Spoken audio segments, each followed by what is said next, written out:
Halo, assalamualaikum warahmatullahi wabarakatuh. Pada video kali ini, saya akan sedikit mengurai perbedaan apa itu sejarawan dan siapa itu ahli sejarah. Jadi di masyarakat itu sering menyamakan posisi sejarawan dan ahli sejarah. Jadi ada perbedaan antara sejarawan dan ahli sejarah. Kalau ahli sejarah adalah orang yang mempelajari sejarah itu melalui jenjang akademis, melalui jenjang pendidikan yang formal dari eh, perguruan tinggi di jurusan sejarah. Itu ahli sejarah. Kalau sejarawan itu siapapun yang mencintai sejarah, senang terhadap sejarah, dan banyak membaca buku tentang sejarah, maka itu sejarawan. Apa bedanya eh, ahli sejarah dengan sejarawan? Sangat banyak perbedaannya. Nah, inilah kadang-kadang teman-teman di para sarjana sejarah sering protes karena beberapa apa namanya jurusan-jurusan di perkuliahan yang bukan melalui jalur pendidikan resmi itu tidak diakui sebagai ahli, tapi di sejarawan. Nah, jadi yang akhirnya wan ini boleh siapapun, wartawan, karyawan, sejarawan, budayawan. Mereka ini bukan ahli, bukan, walaupun memang mahir dalam bidangnya, tapi tidak dikatakan sebagai ahli budayawan, tidak dipakai sebagai ahli budaya, sejarawan tidak dijadikan sebagai ahli sejarah, karyawan juga sama, wartawan juga sama. Karena eh, pengetahuan yang bisa kita pahami, yang bisa kita pelajari lewat membaca dan lewat diskusi. Nah, itu perbedaan antara ahli sejarah dengan sejarawan. Walaupun memang kayak di kedokteran kita juga bisa, tapi ada undang-undangnya khusus. Kalaupun ada yang mampu melakukan obat dan pengobatan secara medis, sementara tidak melakukan kuliah di kedokteran, maka itu dianggap sebagai yang apa namanya melanggar hukum. Tapi beda dengan sejarawan. Dia apa namanya memberikan statement walaupun salah, tapi tidak ada apa namanya tidak ada sanksinya. Ini yang membedakan antara ahli sejarah dengan sejarawan. Apa perbedaannya? Perbedaan yang signifikan antara ahli sejarah dengan sejarawan yaitu pendekatan metode. Kalau ahli sejarah, dia menghadirkan sumbernya, jadi bukan informasinya, tapi menghadirkan sumber sejarahnya, fakta sejarahnya. Itu ahli sejarah. Tapi kalau sejarawan, dia menghadirkan itu narasi peristiwanya, nilainya segala macam. Itu sejarawan. Beda dengan kalau ahli sejarah itu sumbernya, akurasi sumbernya, apakah ini fakta, apakah ini mitos, apakah ini fiksi, itu semuanya dibaca, semuanya di apa namanya digali, diungkap. Karena kerja ahli sejarah itu kalau perumpamaannya kayak apa ya, mengungkap kasus di kepolisian. Kalau kepolisian kan setelah terjadi peristiwa tertentu langsung diolah TKP segala macam sehingga dibikin narasi, dibikin apa namanya dengan data dan fakta, temuan di lapangan, kemudian dia analisis, dibikin narasi, baru direkonstruksi siapa pelakunya untuk mengetahui siapa pelakunya. Tapi kalau ahli sejarah bukan hanya siapa pelakunya, bagaimana peristiwa itu terjadi, bagaimana dengan data-data yang tersedia. Nah, yang menariknya kalau di teman-teman di kepolisian paling maksimal itu 10 sampai 15 tahun dari peristiwa yang pernah ada kemudian diungkap untuk digali apa namanya informasi dan sebagainya untuk mengetahui eh, rancang bangun peristiwa itu terjadi. Tapi kalau di ahli sejarah itu ratusan tahun yang lampau, bahkan ribuan tahun yang lampau, dengan sisa-sisa tinggalan, dengan sisa tinggalan peristiwanya, dengan sisa-sisa tinggalan eh, informasinya, itu berusaha sekuat mungkin untuk merekonstruksi peristiwa itu. Nah, sehingga di kepolisian juga ada ilmu forensik, di sejarah juga ada ilmu forensik. Khususnya forensik itu di kosakata, di bahasa forensiknya.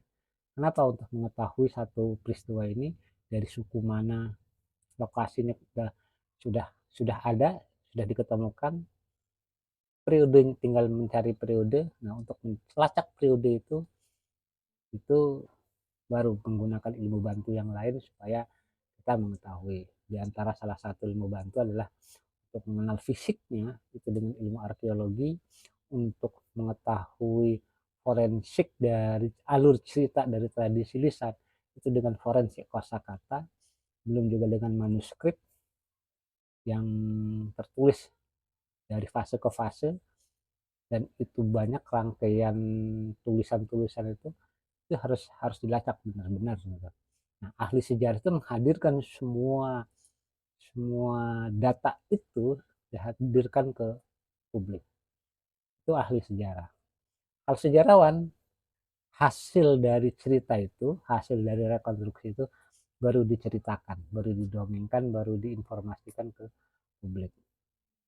Itu yang membedakan ahli sejarah dengan sejarawan. Sehingga banyak orang mengklaim sebagai sejarawan, mengklaim sebagai ahli apa namanya, banyak mengetahui tentang sejarah, itu sah-sah aja. Jangan sampai dikomplain.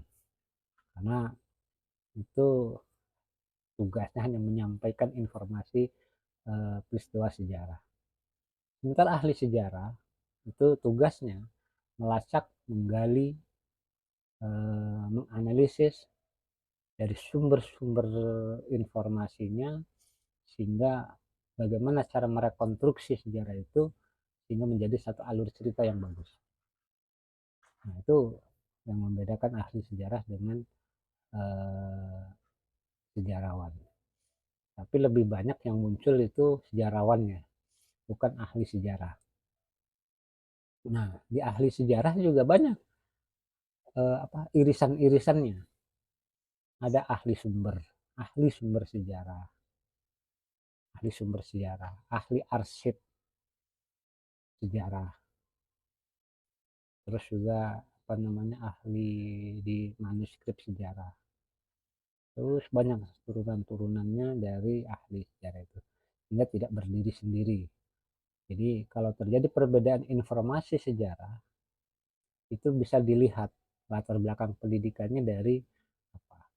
Kalau latar belakang pendidikannya dari eh, manuskrip, dia akan lebih kuat menonjolkan informasi dari data manuskripnya. Kalau latar belakangnya dari arkeolog, dia akan lebih kuat menonjolkan data dan fakta fisik kebendaannya. Kalau informasinya dari kebudayaan antropologi, latar belakangnya dari budaya, dia akan menonjolkan tentang. Nah, tapi kalau yang latar belakangnya dari sejarah, dia akan kompleks melihatnya. Semuanya akan dibaca, akan dilihat sebagai itu apakah informasi sejarah atau memang itu hanya sebatas fiksi sejarah. Karena juga banyak fiksi sejarah yang dibangun, baik itu tujuan propaganda, tujuan pendidikan, tujuan hal-hal yang lain. Karena fiksi sejarah itu lebih mudah daripada untuk menggali peristiwa sejarah yang sebenarnya. Peristiwa yang sejarah yang sebenarnya itu hanya milik, kalau dulu peristiwa sejarah itu hanya milik pemerintah pusat, hanya milik para pemerintahan pusat. Karena yang menulis sejarah, menginformasikan segala macam peristiwa sejarah, dari sekian dokumen yang ada, dari sekian arsip dan manuskrip, itu hampir 80% menginformasikan tentang peristiwa kenegaraan, politik, ekonomi. Hanya politik dan ekonomi. Sementara sejarah sosial, sejarah masyarakat, sejarah yang di bawah itu hanya 20% dari informasi yang ada. Sehingga inilah yang agak sulit di masyarakat, baru muncul fiksi, muncul mitos, muncul berbagai macam informasi sejarah yang berbeda dengan data dan yang berbeda juga dengan arsip yang ada, data arsip maupun data manuskrip yang ada. Itu yang terjadi dari sekian dokumen sejarah. Nah, yang bisa mengolah dokumen-dokumen itu ya pasti ahli sejarah, gitu. Karena ahli sejarah memahami betul, kalau yang mendalami, kalau yang nggak mendalami ya sama aja. Gitu. Kalau yang mendalami, dia akan paham tentang arkeologi, tentang filologi, tentang kearsipan, juga tentang antropologi. Karena termasuk juga ilmu sosial yang lain, antropologi, terus ilmu sosiologi, terus beberapa disiplin ilmu yang lain juga akan terlibat untuk mengecek pemahaman dan melihat buku sejarah. Dan banyak disiplin ilmu yang terlibat dalam memahami peristiwa sejarah. Jadi bukan hanya sebatas informasinya. Informasinya anak TK juga bisa menceritakan sebuah peristiwa segala macam. Tapi anak TK belum bisa menganalisa peristiwa itu terjadi. Nah, itu bedanya ahli sejarah dengan sejarawan. Sejarawan biasanya mampu menginformasikan berita-berita informasi tentang sejarah, tapi dia tidak mampu melihat, menganalisa peristiwa itu terjadi dan bagaimana caranya supaya peristiwa itu juga tidak terjadi. Baik buruknya segala macam hal-hal yang terkandung dalam peristiwa sejarah itu sendiri. Nah, berikutnya yang paling sulit dalam memahami peristiwa sejarah itu adalah metafor. Karena kita harus belajar ilmu bahasa yang cukup yang cukup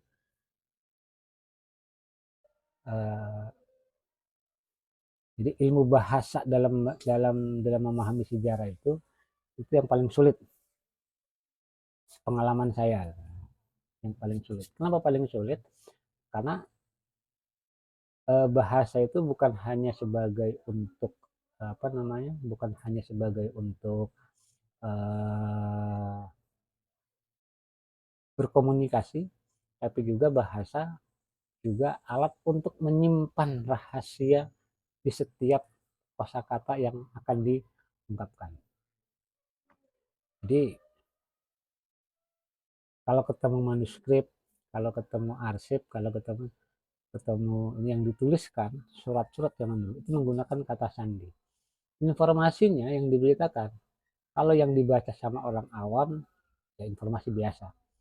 Tapi kalau dibaca sama ahli, dia itu akan memberikan informasi yang berbeda, makna konotasinya, arti dan segala macamnya. Itu yang terjadi dalam sekian dokumen-dokumen manuskrip yang ada. Sehingga tradisi-tradisi lisan yang ada di masyarakat, cerita-cerita apapun, itu kalau masuk dalam dalam ahli sejarah, informasinya itu akan digodok. Apa kosakata inti dalam cerita itu? Ceritanya seperti apa? Terus nanti apa yang ditinggikan atau yang di apa kosakatanya atau peristiwanya yang dimunculkan. Dalam satu manuskrip sejarah Banten dulu sering mengungkap kata bulus. Bulus dalam makna hari ini itu adalah jadi ada istilah bulus itu akal bulus. Akal bulus itu dimakna konotasikan hari ini adalah orang-orang yang yang pendusta atau orang-orang yang suka bohong atau orang-orang, itu makna konotasi hari ini. Sementara makna konotasi abad 16, abad 17, kata bulus itu artinya kemanapun dia pergi, dia selalu membawa rumah. Jadi bulus itu artinya kura-kura. Maka lambang di mana ada kura-kura, di situ biasanya ada bangsa Tionghoa. Karena bangsa Tionghoa itu kemanapun dia berada, migrasinya itu selalu membawa adat dan kebudayaannya sendiri, membawa rumahnya sendiri. Dia tidak banyak bercampur dengan bangsa lain.